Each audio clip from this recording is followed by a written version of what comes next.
mula sa bibig ng Diyos. So, alam niyo po ba mga kapatid na ang isang tao po ay hindi lang nabubuhay sa pampisikal na pagkain, sa kanin, sa ulam, kundi kailangan din po natin ang salita ng Diyos. Bakit sinabi ng Panginoong Jesus na kailangan natin ang salita ng Diyos? Dapat po nating malaman na hindi lang po tayo merong physical body, hindi lang po tayo merong laman o pang-physical na katawan, meron din po tayong espiritu at kaluluwa.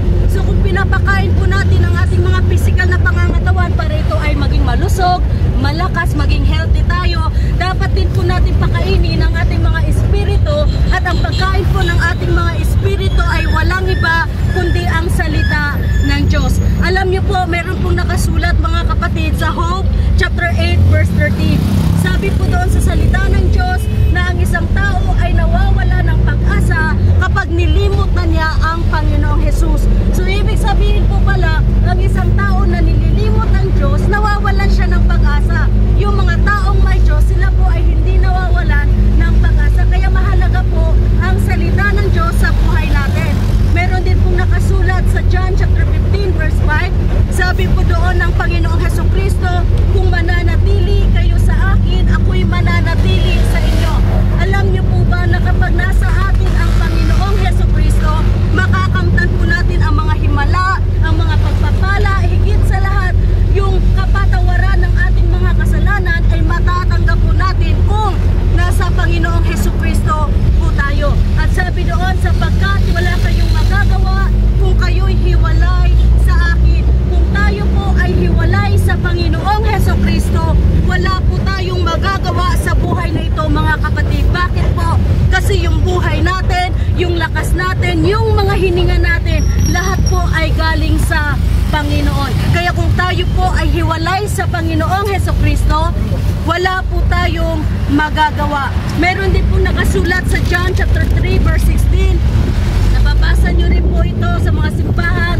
Sabi po doon, gayon na lamang ang pag-ibig ng Diyos sa sanlibutan.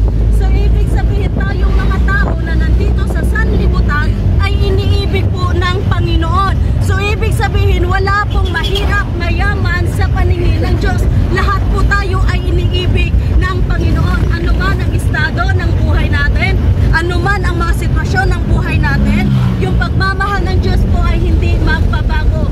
Sabi po doon, gayon na lamang ang pag-ibig ng Diyos sa sanlibutan, kaya't ipinagkaloob niya ang kanyang bugtong na anak, ang Panginoong Hesukristo, upang mamatay sa krus para sa ating mga kasalanan, upang hindi mapahamak ang sinumang sasampalataya. Sabi po doon mga kapatid, mga kaibigan, ang sinumang sumasampalataya sa Panginoong Hesukristo ay hindi mapapahamak.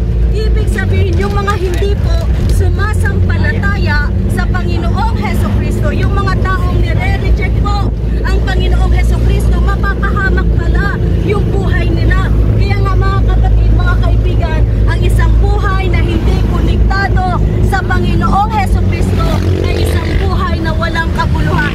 Gusto ko lang po mag-share sa inyo ng testimony ko po ng buhay ko noon nung wala pa ako sa Panginoon. Ako po ay dating nag-a-addict to drugs. Ako din ang puhalata. Ako rin po ay nasadlak sa maraming kahirapan. Naging lasigero ako, nagiging palamura ako, nasama ako sa mga barkada na walang Diyos sa kanilang buhay. Napahamak po ako at ako po ay biktima ng rape. Yan po yung naging buhay ko noon nung wala ako sa Panginoon. Noong panahon na sirang-sira yung buhay ko, sinira ng dyablo yung buhay ko noong panahon na nawawala na ako ng pag-asa dahil sa depresyon. Doon ko sinuko lahat sa Panginoon. Doon ko sinurrender yung buhay ko sa Panginoon. Noong panahon po na hindi ko na kaya, lumapit po ako sa Diyos. At that moment po, nung nilapit ko sa Panginoon, lahat ng hinanaing ko, lahat ng problema ko, maging yung buhay ko, doon ko naranasan yung pagmamahal ng Diyos sa buhay ko. Inalis ng Panginoon yung mga traumatized experience ko, yung mga pighati ko, yung depression, yung nawalan ako ng pag-asa, inalis ng Panginoon yon at pinalitan niya po ng pag-asa. Alam niyo po mga kapatid, ang buhay natin, kung hindi po natin ipapagamit sa Diyos, ang dyablo po ang gagamit ng buhay natin. Sabi po sa John chapter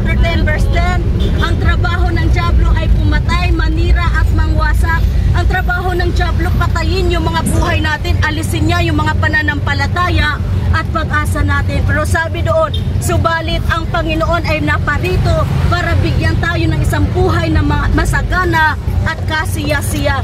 Kung nais po natin na magkaroon ng kabuluhan yung buhay natin, ipagamit po natin sa Panginoon yung mga buhay natin. Kasi base po sa naranasan ko, ang isang buhay na wala sa Panginoon ay isang buhay na walang kabuluhan. Isang buhay na walang direksyon at walang kapayapaan.